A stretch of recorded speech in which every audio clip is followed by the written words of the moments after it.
Good afternoon. Since Wednesday, April the 29th, we have seen a 7.3% increase in confirmed COVID-19 cases here in Baltimore City.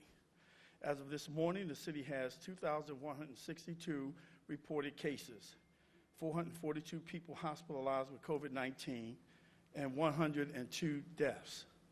That's 102 families in our city that are hurt and grieving, and I grieve along with them. We're focused on continuing to scale up our response to this emergency to ensure residents of our city have the resources and support they need at this time, while continuing to leverage the wealth of medical and public health expertise here in the city of Baltimore.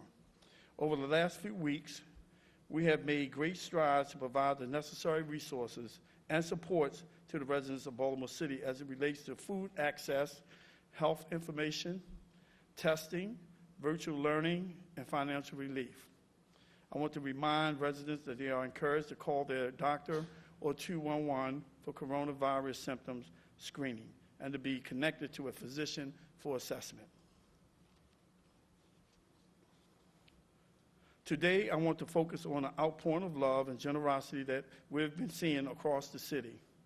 Individuals and organizations have been generously donating their time and supplies to support the city's response to and recovery from this pandemic. I want to take some time today to focus on some of the generous support that the city has received. From the Target Foundation, received over 1,000 respirator masks. Tito's Handmade Vodka and Breakthrough Beverage of Maryland is giving 660 gallons of hand sanitizers to the city to support our first responder and those who are putting their lives on the line every day to ensure our safety and well-being. To date, Tito's Handmade Vodka has donated over 50 tons of hand sanitizers to the communities that need it the most nationwide. We're fortunate to have a partner in Tito's that asks every day, what can we do to help? The Baltimore Mutual Aid Cooperative, Baltimore Health Professional Mutual Aid Cooperative, and the Vivian T. Thomas Medical Arts Academy have all made generous donation of personal protective equipment and disinfected materials, including gloves, surgical masks, N95 masks, isolation gowns, disinfectant wipes, sponges, and more. These donations outfit the city's frontline staff and keep these essential workers and their families safe. We also have a group of volunteers like PPE Baltimore, who have been sourcing and in some cases hand-sewing personal protective equipment for healthcare facilities and first responders across the city. On behalf of the residents of our great city, we thank each and every one of you for helping to keep Baltimore and Baltimore's residents safe at this time. Now, I know I probably sound like a broken record because I keep saying the same message every week, but it's that important. We need everyone to stay home unless you need to go out for an essential reason. And I want to thank the majority of Baltimoreans who have heeded the warning and followed the guidelines. You have literally saved lives.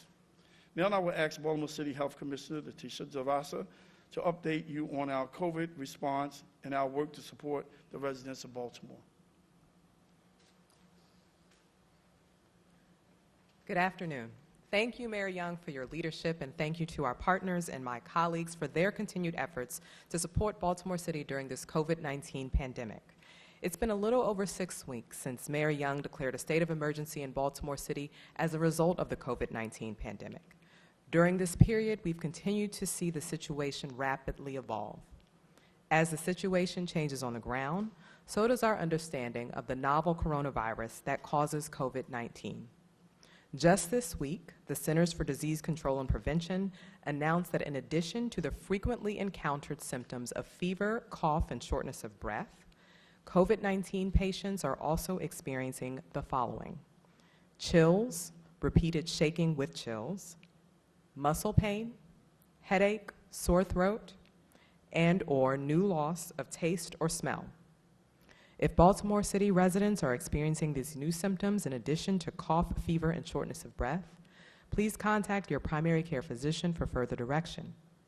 If you do not have a primary care physician, as Mayor Young mentioned, you can call 211 to speak with a clinician and receive guidance, and if necessary, a testing referral and appointment.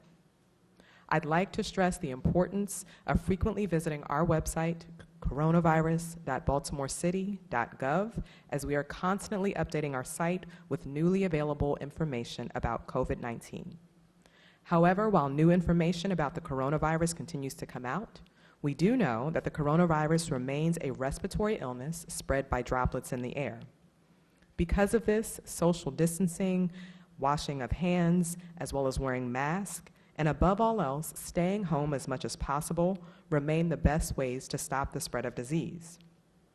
With the weather looking to warm up this weekend, I'd like to take some time to remind residents that the entire state of Maryland remains under a stay-at-home order and that Baltimore City residents should remain in their homes or places of residence unless they are performing essential activities.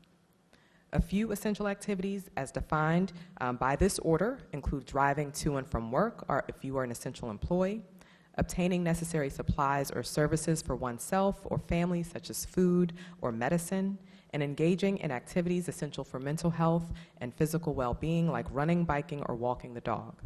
If you must go out, please wear a face cloth covering to reduce the spread of disease and continue to remain at least 6 feet away from others that you encounter outside. Thank you, and I'd now like to turn it over to Chief Ford.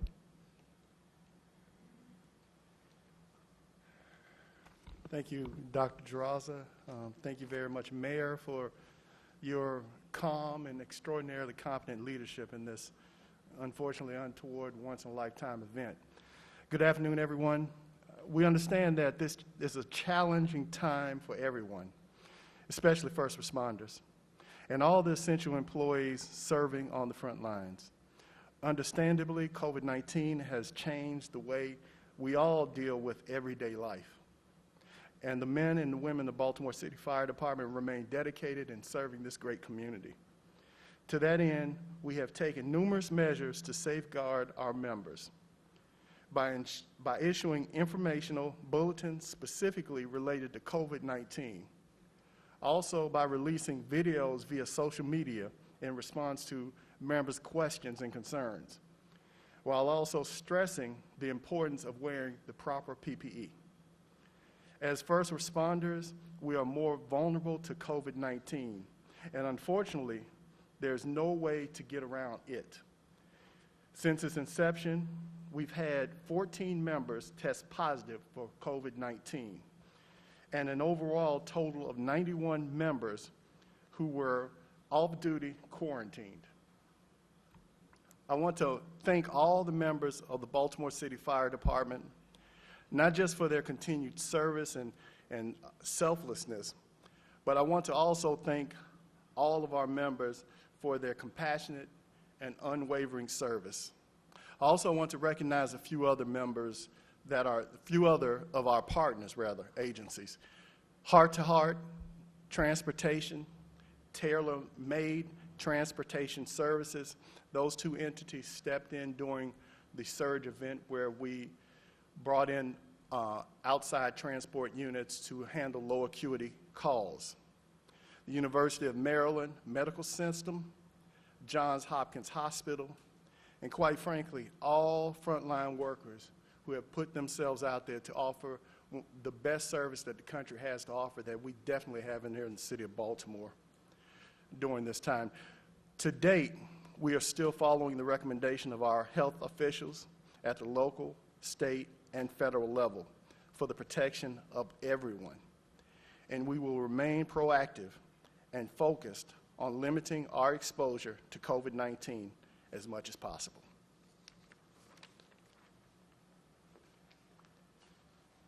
Thank you, Chief Ford, and thank you to all of the men and women of the Baltimore City Fire Department for continuing to go out every day to safeguard the residents of our city. In addition to the support we've received, the city has also seen an outpouring of services from our frontline workers. Many employees in the city of Baltimore are going above and beyond to serve the residents during this critical time. This week, we started highlighting some of these workers on our social media accounts. I'd like to take just a minute to highlight those staff who were recognized for their contributions this week. Ann Tyndall is a shift supervisor at the Baltimore City Domestic Violence Visitation Center and the Mayor's Office of Criminal Justice. Though the center could have gone dark, During this period, Ann and her colleagues continue to assist with video visits and check-ins with families. Demetric Davenport-Ill is a solid waste driver in the Department of Public Works. Demetric has been a champion of curbside collection crews by keeping them motivated and ensuring they remain safe and wear their personal protective equipment. Captain Timothy Cullen is the infectious control officer of the Baltimore City Fire Department. Captain Cullen has been responsible for the daily health and well-being of fire department members, proactively developing new COVID-19 specific policies and procedures, and has served as a citywide resource on occupational health questions. Jamal West is a building repair for the Department of General Services. Jamal has been an exceptional team player since COVID-19 pandemic began, always making sure occupants in the Abel Woolman building are provided with a safe working environment. And for city agencies such as the Fire Department, DPW, and the Finance Department, who continue to service the public, Jamal ensures the facilities are operating at full capacity. We will continue to highlight those employees who exemplify the city's commitment to public service each day. I also want to take a moment to thank all of the essential workers in our city, the ones who are working just as hard from behind the scenes. Their jobs are very essential because they make it possible for the doctors, the nurses, and public safety personnel to do their jobs so well. The housekeepers, medical records transporters, the engineers, the cafeteria worker, the security staff, the blood lab, the radiologists, and the social workers. I know I probably missed a few, but know that all of your roles are valuable and very important, and we appreciate all that you do. Finally, I want to remind the city that tonight at 7 p.m., we're participating in Charm City Cheers. I encourage every resident to join me and the council tonight and clap, honk, or cheer in honor of the hard work of our frontline workers in all the professions. Our city is strong, resilient, and most importantly, compassionate. Collectively, we will recover from this pandemic. At this time, we'll take a few questions. Mr. Mayor, are you discussing or are there any plans to open anything up prior to the state saying it's okay? Well, we're going to follow the advice of our health professionals, and also we want to make sure that we are continuing our partnership with the state.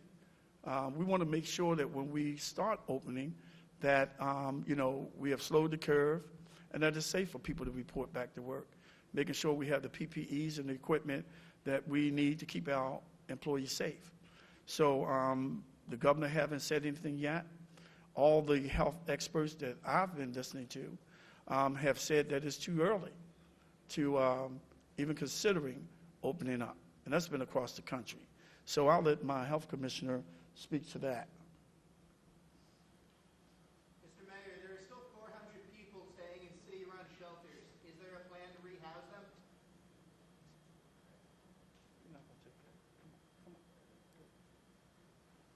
So to address your question from earlier, we've reviewed the governor's recovery roadmap, and he outlines a number of things that need to be in place as we think about reopening.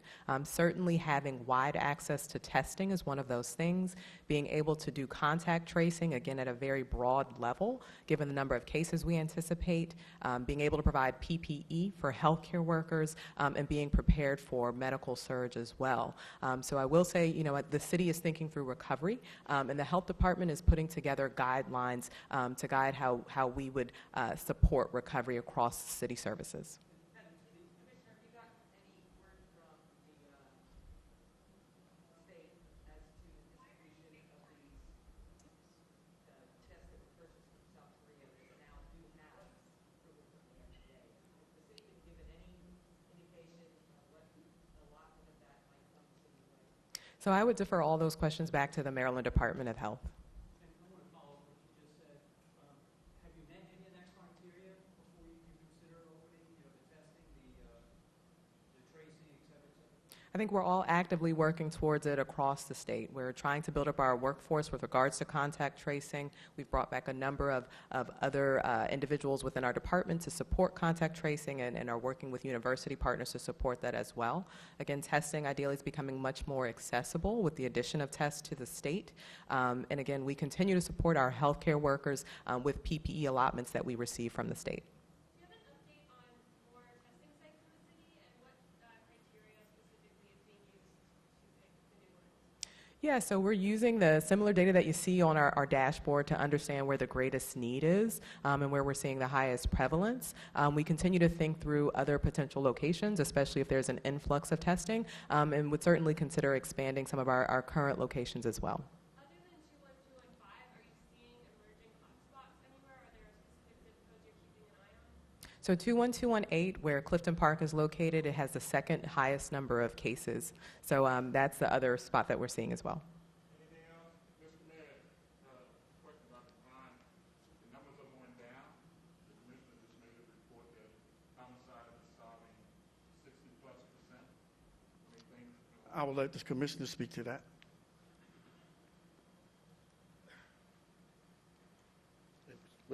Repeat the question, please. About the crime going down, and you just made some arrests, murder rate. You just made an announcement that the solve rate is going up to 6% now. So things, I want you to go a little bit better. Well, we've seen a sharp decrease in property crime, and we've seen a slight decrease in violent crime as well. Some of that is attributed to COVID because there are fewer people out, fewer opportunities for crimes of opportunity. However, when it comes to the clearance rate, that has nothing to do with COVID. That's with the arrest of the individuals who committed that. And so that is by far the enhancements we've made to the homicide unit and giving them more time to investigate and the training and what we have done to build better capacity in the homicide rate. And it's attributed to more people in the community coming forward with information that has helped us clear those cases. So that the clearance rate is not anything related to COVID, but it's about the enhancements that we've made and the better trust we're getting from community to clear those cases. Those things are coming together and are working, even despite we're in the midst of a pandemic.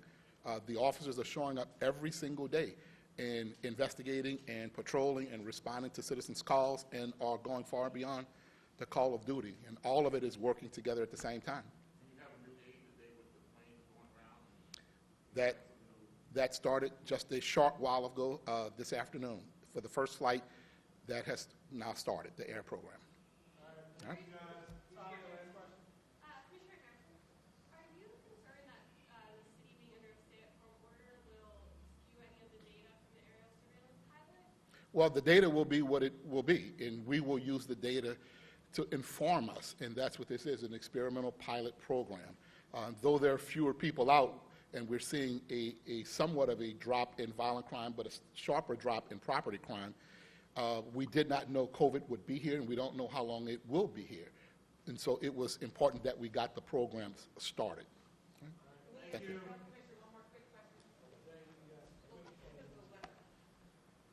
to get really nice weather this weekend, really tomorrow. Parks are really heavily used, et cetera.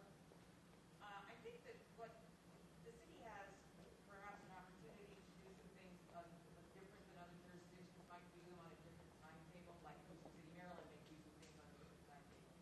Is there an independent consideration going on in the city of Baltimore as to what might be able to open, adjust use, that kind of thing that would be independent of what other jurisdictions or the state is doing?